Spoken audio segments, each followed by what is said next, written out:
Eternal Father, I offer you the body and the blood.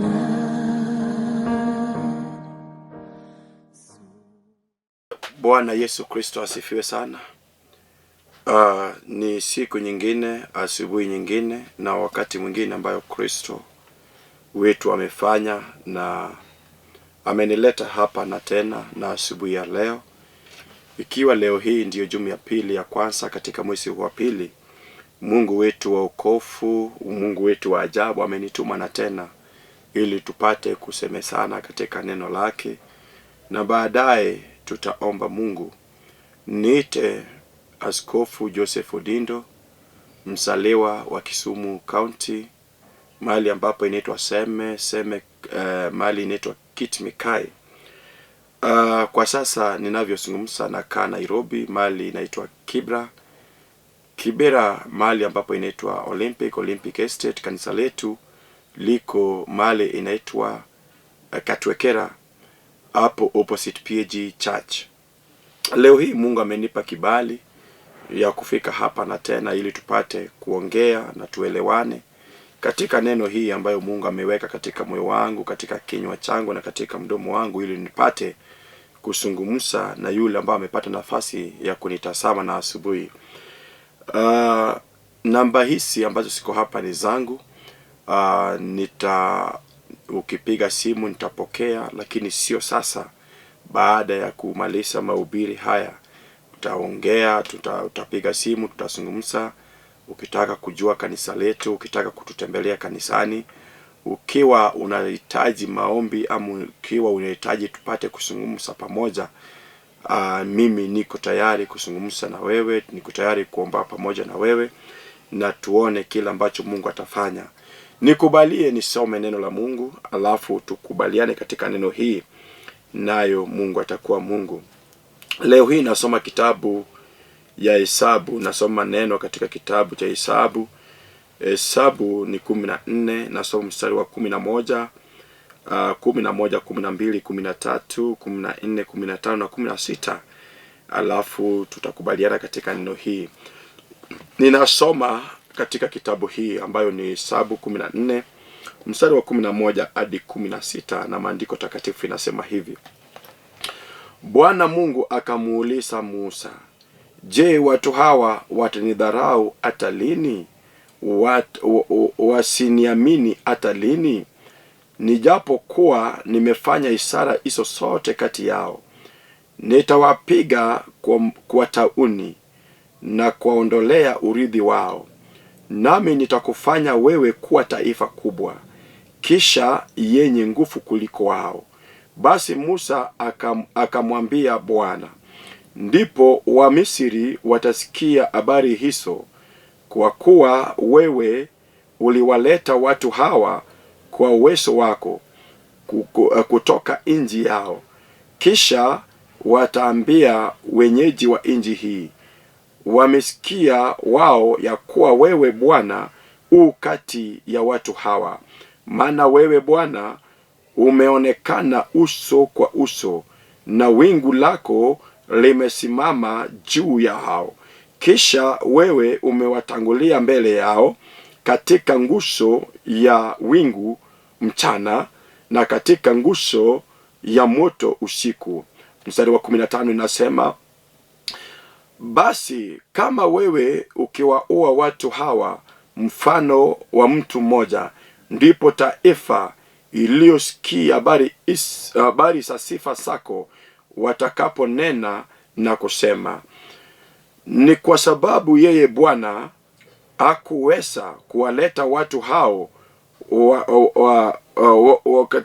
watu hao kuwatia katika nchi aliyowapia kwa ajili ya wana wa Israeli, na akawaua nyikani." Amini nami na tuombe. Baba wetu, katika jina lako Yesu, ninakushukuru ni kwa sababu unastahili. Hakuna mwingine aliye kama wewe. Wewe ni Mungu, wewe ni kimbilio, wewe ni mfalme, wewe ni jemedari. Asante kwa sababu ya siku hii, ikiwa siku hii ndio Jumapili ya kwanza katika mwezi huu, Jehova wa pili. Umekuwa mwaminifu katika mwezi wa kwanza, na tulianza pamoja nawe na tumemaliza pamoja nawe. Kwa hakika umekuwa mwaminifu, umekuwa Mungu kimbilio, umekuwa Mungu tegemeo, umekuwa Mungu wa kujibu maombi yetu.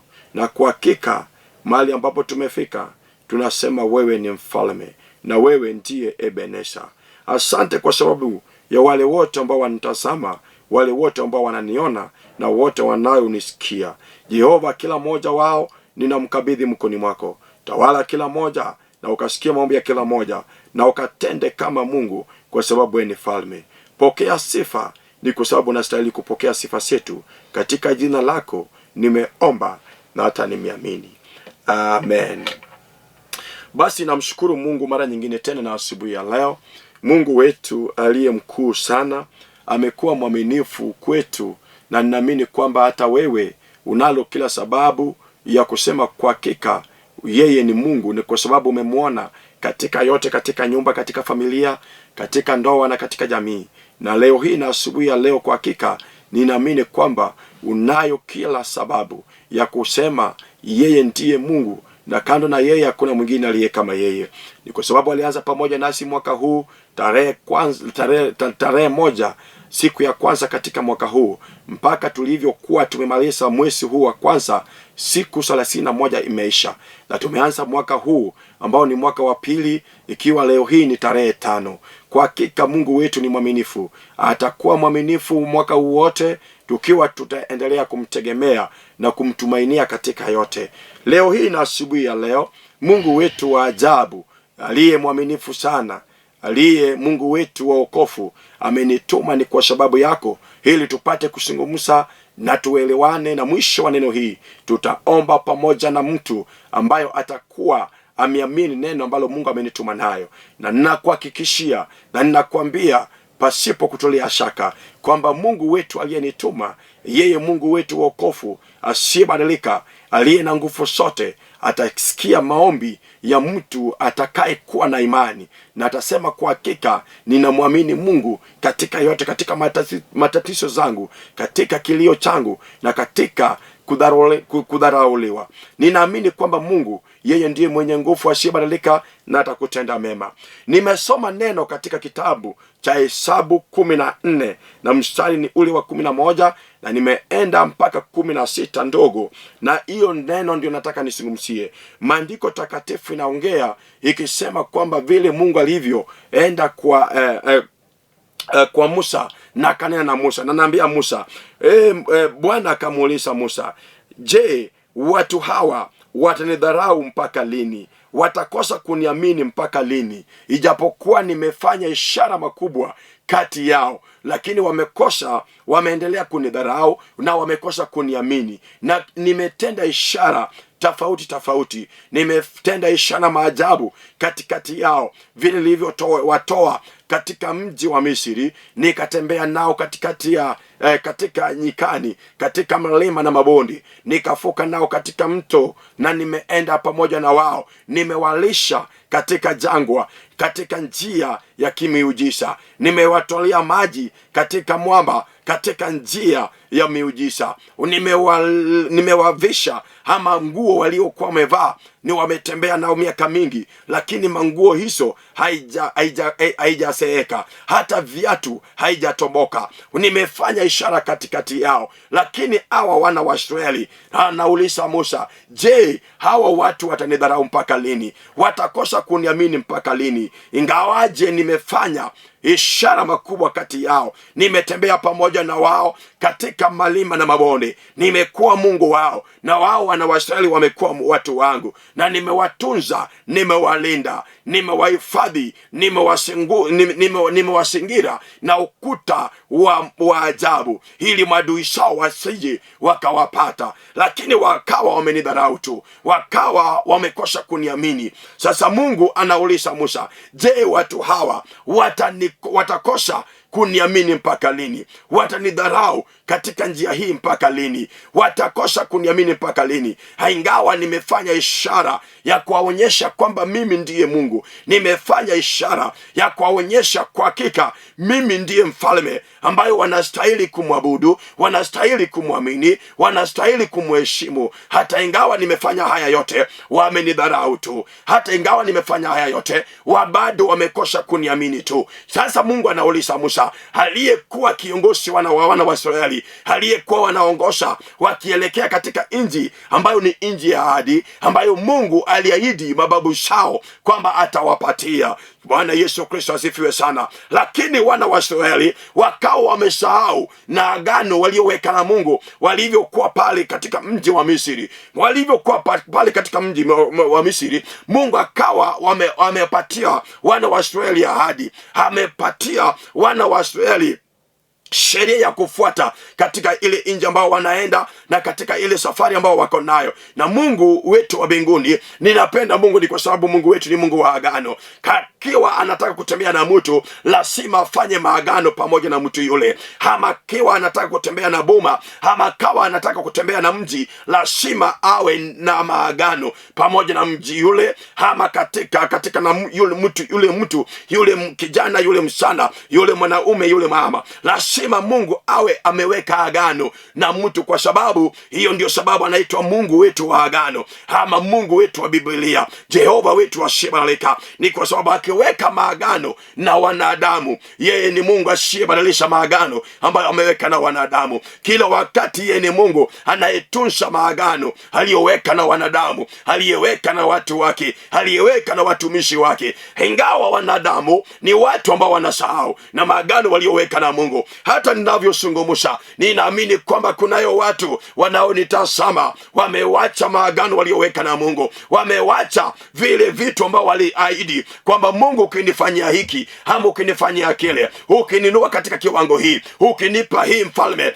nami pia Mungu ninakuahidi na ninakuhakikishia kwamba mimi nitafanya hivi kwa sababu yako. Wanawake wale wa makao wamesahau, hata wanaume wamesahau, vijana kwa wasichana wamesahau. Yani wamemdharau Mungu katika kiwango isiyojulikana. Yani wamedharau Mungu katika kiwango ambayo sio vyema. Mungu anavyowatazama anauliza, je, huyu mama atanidharau mpaka lini? Hatakosa kuniamini mpaka lini? Ingawa nimefanya ishara, nimekuwa Mungu wake, nimemlinda, nimemtunza, nimeonekana katika kazi yake, nimeonekana katika biashara yake. Yesu Kristo wetu asifiwe sana. Yeye ni Yesu ambayo anatunza agano ambayo ameweka na watu wake. Naye Mungu anauliza Musa, je, Musa mtumishi wangu, kwa wana wa Israeli watakosa kuniamini mpaka lini? Watakosa kunidharau, ama wataendelea kunidharau mpaka lini? Ama watakosa kuniamini mpaka lini? Watakosa kuniamini mpaka lini? Nami pia nimekuja nikwambie, Mungu amenituma na asubuhi ya leo kwamba utaendelea kumdharau mpaka lini? Wewe utakosa kumwamini Mungu mpaka lini? Imefika katika kiwango ambayo watu wanakosa kumwamini Mungu. Wanaamini waganga, wanaamini watu wa washirikina, wanaamini mambo ya kulimwengu kuliko Mungu aliyewaumba. Watu wanaenda katika uganga kuliko kuamini Mungu. Hata vitu ambayo maandiko takatifu inasema siku moja Yesu Kristo anaambia wanafunzi wake pamoja na umati kubwa aliyokuwa amembatana pamoja naye Yesu Kristo anasema yote yasiyowezekana kwa wanadamu, yeye Mungu ndiye anaweza. Watu wakawa wamesahau na neno la Mungu ambayo inasema yote yasiyowezekana kwa wanadamu, yote yasiyowezekana kwa ulimwengu, yote yasiyowezekana kwa hekima, hata kwa masomo yako, kwake Mungu yote yanawezekana. Yesu Kristo asifiwe sana. Mungu wetu Kristo apewe sifa na kapate kuinuliwa. Yeye Mungu wetu naye anatunza agano ambayo ameweka na wanadamu, na wanadamu ndio watu ambao wanasahau na maagano walioweka pamoja na Mungu aliyewaumba. Kuna watu walioweka maagano na Mungu kwa wakati walivyokuwa wanataka kuolewa, akasema kwamba Mungu ukinipa mke, Mungu Mungu ukinipa mwanaume ama ukinipa mume, Mungu nitakutumikia, nitafanya hivi, nitafanya vile, nitakuheshimu katika ndoa, nitakuheshimu, nitakutumikia. Lakini Mungu alivyokuletea ndoa, umemsahau Mungu, umemdharau Mungu. Siku hizi hata kanisani uendi, hata maombi huwezi kumbuka uliomba mwisho lini, kwa sababu umemdharau Mungu. Mungu wetu wa ajabu aliyekupa agano ama uliyefanya naye agano, anauliza na asubuhi ya leo, wewe utamdharau mpaka lini? Utamdharau Mungu mpaka lini? Utakosa kumwamini mpaka lini? Imefika katika kiwango mtu ambaye alikuwa anamwamini Mungu, aliyekuwa anaita Mungu kwamba Mungu ni Mungu wangu, naye Mungu anamwita kwamba huyu ni mwana wangu, kwa wakati huu wamekosa kumwamini Mungu, wanamdharau Mungu katika kiwango ambayo sio mzuri. Wamemdharau Mungu katika kiwango ambayo hata kumwamini Mungu umwamini. Naye Mungu amenituma niulishe mwanamke, nikaulishe kijana, nikaulishe kijana ama msichana, nikaulishe buma, nikaulishe ndoa. Wewe utamdharau Mungu mpaka lini? Umemsahau Mungu kwa sababu gani? Umesahau kwamba Mungu ndiye aliyekupa uzima. Umemsahau Mungu kwamba yeye ndiye aliyekupa kazi unaofanya. Umemsahau Mungu ni kwa sababu yeye ndiye aliyekupa biashara hiyo. Umemsahau Mungu ni kwa sababu yeye ndiye anayekuvisha, anayekulisha, anayeleta karo ya watoto wako kusoma, lakini bado umemdharau tu. Naye Mungu amekuja nikaulishe mtu kwamba wewe utamdharau mpaka lini? Umemdharau Mungu miaka mingi, umemdharau Mungu muda mrefu, lakini Mungu anataka kumrudie, naye anaulisha, je, utamdharau mpaka lini? Utaendelea kumdharau tu ama utamrudia? Na asubuhi hii utaendelea kukosa kumwamini Mungu ama leo hii utamwamini Mungu katika yote, ili akajidhihirishe katika yote ambayo unahitaji. Yesu Kristo asifiwe sana. Mungu anaulisha Musa, je, hawa watu wana wa Israeli watanidharau mpaka lini? Watakosa kuniamini mpaka lini? Kuna wakati wana wa Israeli walikuwa wanamwamini Mungu na walikuwa wanamuomba Mungu katika moyo wao ule wa ndani, walikuwa wanamtukuza Mungu. Ni kwa sababu ya matendo ya Mungu, ya mkono wa Mungu iliyoyakulia ambayo Mungu anashinda nayo.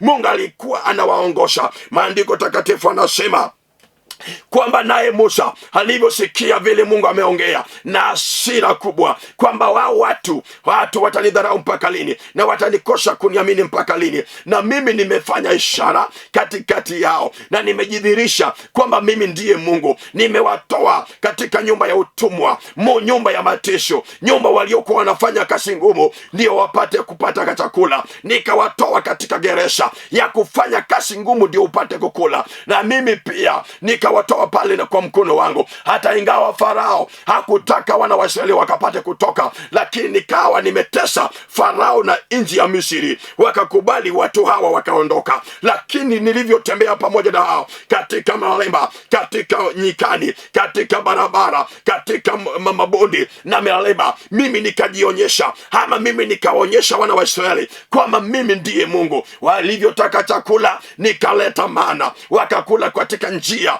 ambayo ni ya miujiza. Nilikuwa nateremsha mana, ninateremsha chakula, inawaangukia na wanakula, wanashiba. Walivyokuwa wanataka maji, nilikuwa natumia mtumishi wangu Musa na maji inatoka katika mwamba, wakakula ili niwaonyeshe kwamba mimi ni Mungu mwenye nguvu, Mungu mwenye ishara, na kawa wameniamini. Lakini wakati huu wana wa Israeli wamenidharau, hata wamenidharau katika kiwango ambayo sijui ni kiwango gani. Wamekosa kuniamini ama wamekosa kunitegemea, wameamini miungu mingine. Na Mungu wetu wa Biblia ni Mungu aliye na wivu. Kwa hivyo akawa wameona wana wa Israeli walivyofika katika ile nchi ama wakiwa katika ile njia ambayo Mungu wetu alikuwa ameahidi mababu zao kwamba atawapatia. Wamedharau Mungu, wamemsahau Mungu, wamekosa kumwamini Mungu, wanafanya mambo zao, wanaenda katika njia yao, katika mavazi yao hawajamheshimu Mungu, katika kuongea kwao hawajamheshimu Mungu. Yani wamemdharau Mungu tu, hamwamini katika vyote. Yani wanaenda kwa waganga,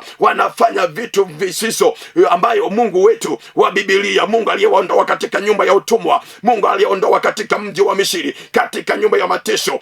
Yani wamemsahau Mungu huyu, wamemsahau. Naye Mungu anavyotazama wana wa Israeli ni kwa sababu Bwana anawapenda. Anauliza Musa, je, hawa watu watanikosa kuniamini mpaka lini? lini? Hawa watu watanidharau hivi mpaka lini? Na kwa sababu sioni wakiwa karibu pamoja nami, wameanza kutegemea mamiungu, wameanza kutengeneza mamiungu katikati yao ili wapate kuabudu miungu mingine, lakini wamenisahau mimi, Mungu wao wa agano. Bwana Yesu Kristo asifiwe sana. Jina lake Yesu akapate kuinuliwa. Leo ina asubuhi ya leo ninataka utapate kutazama yale yote ambayo Mungu amekutendea. Mungu amekuwa mwaminifu katika ndoa yako, ulivyokuwa unataka karo la shule, watoto wako wakikawa wamefukuzwa shuleni ama wakikosa karo ya shule, Mungu alikupa karo katika njia ya kimiujiza. Watoto wako wamesoma wakafika mahali ambapo wamefika, ni kwa sababu ya neema na kibali ya Kristo. Wakati ulivyokuwa unataka mavazi, Mungu alikuvisha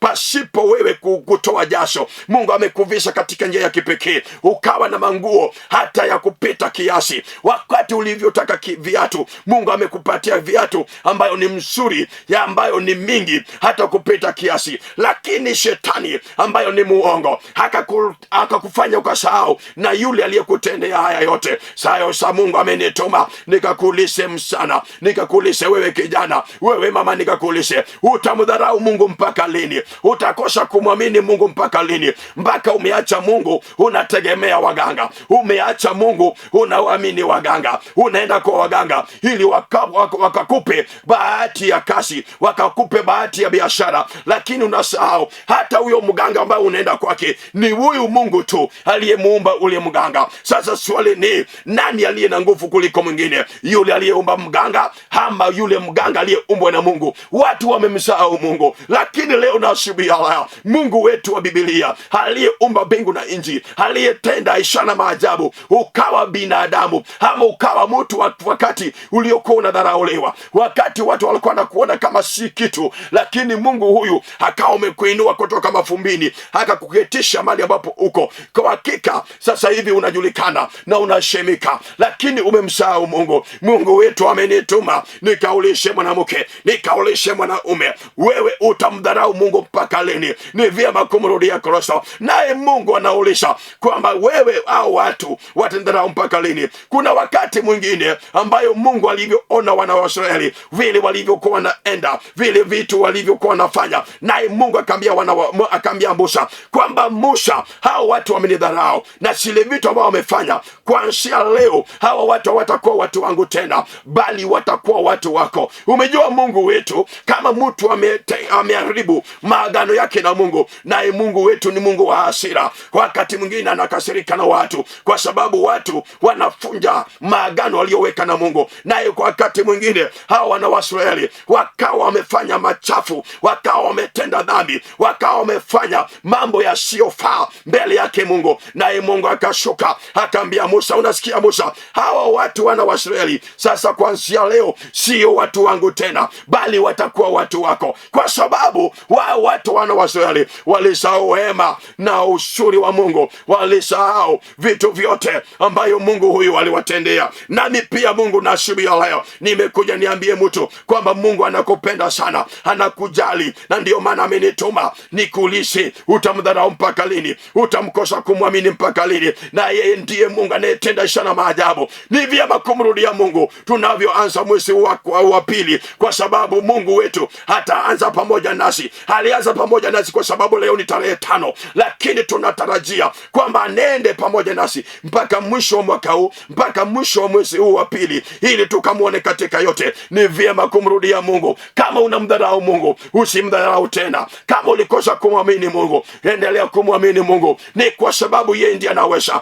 Naye Musa vile Mungu alivyomwambia, akauliza Mungu, je, Mungu, wana wa Misri walijua vizuri kwamba wewe ndiye Mungu aliyewaondoa katika nchi yao, ukawatoa katika mji wao, ukawaleta katika mji huu, na wanajua vizuri kwamba wewe Mungu uliwaongoza wana wa Israeli. Mchana ulikuwa unaongoza kwa mawingu, na ikifika usiku unawaongoza kwa mawingu ya moto, ulikuwa unawatangulia. Je, wakisikia kwamba umewaua wana wa Israeli na umemaliza wana wa Israeli, watasema namna gani? Kwamba uliondoa wana wa Israeli katika mji wa Misri na umeshindwa kuwafikisha katika nchi ya ahadi ambayo ni nchi ya Kanani uliowaahidi mababu zao. Sasa Musa, hivi mpaka lini watakosa kuniamini mpaka lini? Unasikia mpendwa, ni vyema kumrudia Mungu, ni vyema kumtafuta uso wa Mungu, ni vyema kumwamini Kristo. Ni kwa sababu yeye ndiye Mungu, na kando na yeye hakuna mwingine aliye kama yeye. Ninataka mtu mmoja leo na asubuhi ya leo ambaye anasema kwa hakika nimemdharau Mungu katika kuongea kwangu, nimemdharau Mungu katika kuongea kwangu, nimemdharau Mungu katika mavazi yangu, nimemdharau Mungu katika matendo ninayoyatenda, kwa hakika nimemdharau Mungu. Nimekosa kuamini Mungu na nimeamini wanadamu, nimeamini familia,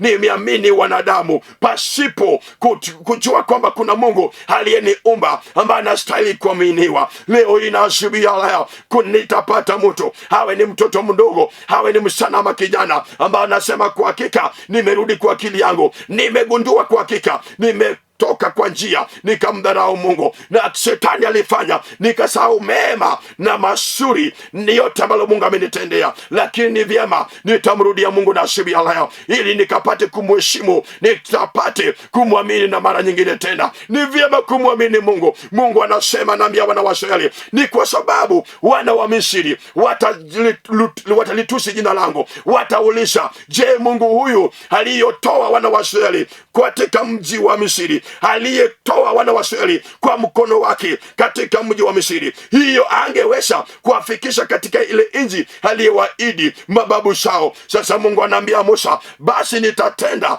sio kwa sababu wao, lakini nitafanya kwa sababu ya jina langu. Naye Mungu anasema, wewe Musa, wewe nitakubariki, ni kwa sababu ulitunza jina langu. Nitakufanya uwe taifa kubwa, nitakubariki nami nitakuinua, nitakufanya kuwa taifa kubwa, nitakutia nguvu wewe Musa pamoja na nyumba yako. Nami pia ninakuambia wewe mtu ambao umelitusha jina la Mungu, ambaye hujamdharau Mungu, ambaye umeendelea kumwamini Mungu hata ingawa unapitia katika mateso, unapitia katika moto, unapitia katika hali ngumu, lakini hujamdharau Mungu. Katika moyo wako wa ndani unasema, kwa hakika nimelitusha neno la Mungu, nimelitunza wokovu wangu ili iwe safi, na nimejifunza kumheshimu Mungu katika yote. Hata kama watu wananidharau, nimemheshimu Mungu tu na nimemwamini Mungu tu. Hata kama watu wananitusi, nimemheshimu Mungu na nimemwamini Mungu katika yote. Mungu amenituma nikwambie vile alivyoambia Musa kwamba wewe Musa, mimi nitakubariki, nitapandwa mipaka yako, nitakufanya uwe taifa kubwa, nami nitakutia nguvu, ni kwa sababu wewe ni mtu wangu, ama wewe umelitusha jina langu. Mungu anaahidi Musa,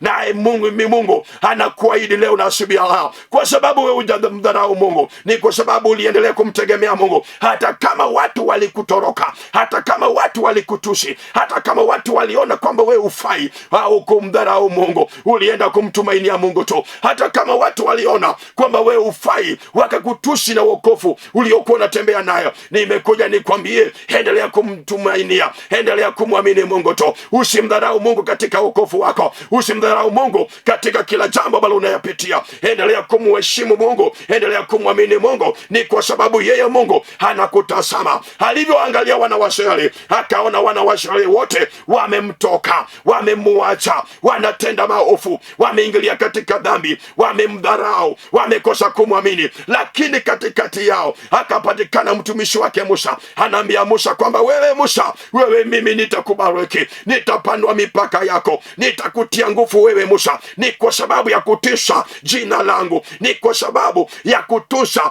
jina langu, na kukosa kunidharau. Leo na asubuhi ya leo nataka niombe na mtu mmoja, sijui mali penye uko, lakini sijui unapitia hali gani.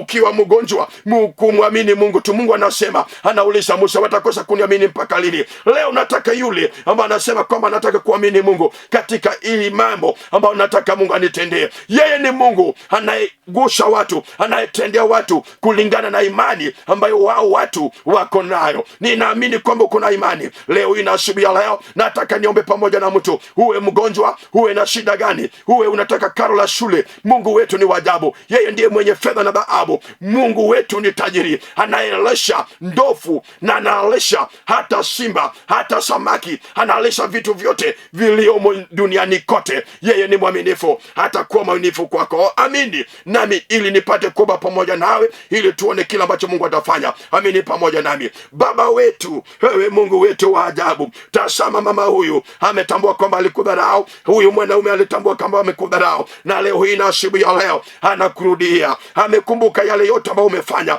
vile umekuwa Mungu katika maisha yake, katika ndoa, katika jamii, katika biashara, hata katika kazi yake, hata katika hali ngumu. Baba yangu umekuwa Mungu tu, na leo na asubuhi ya leo anasema kwa moyo wake kwamba hata kudharau tena, hata kuaminia katika yote, ili upate kujidhihirisha. Mungu wangu, Mungu wa ajabu, ninakuomba na asubuhi ya leo, onekana kwa maisha yake, ukaubariki, ukawatende mema, walio wagonjwa ukawaponye, walio chini ukawainue. Baba yangu, wanaokulilia ukawapangushe machozi na ukawatende mema, kwa sababu wewe ni Mungu. Inuliwa Baba yangu, ukabarikiwe, ni kwa sababu umetenda kama Mungu. Katika jina lako Yesu nimeomba, na wewe sema amen. Amen. Mungu na wakubariki, Mungu na kutenda mema. Mara nyingine tena narujia jina yangu, nite Askofu Joseph Odindo, mzaliwa wa Kisumu County, mahali ambapo inaitwa Seme. Niko mahali nimesaliwa mahali inaitwa Kitimikai, hapo ndio nimesaliwa, na kwa sasa ninakaa Nairobi, mahali inaitwa Olympic. Hapo ninakaa Olympic Estate, na kanisa letu liko Kibera, mahali inaitwa Katwekera opposite PG Church. Unavyotaka kupatana na mimi ili tupate kuomba pamoja, ama unavyotaka kunipata, hizi simu siko hapa ni zangu, unapiga na tunazungumza, tunaomba pamoja, na Mungu anabaki kuwa Mungu. Barikiwa, endelea kumheshimu Mungu na usimdharau Mungu. Mheshimu Mungu, umuamini Mungu katika yote, na atajidhihirisha na atakuwa Mungu. Barikiwa mpaka Jumapili ijayo wakati kama huu. Shalom. Amen.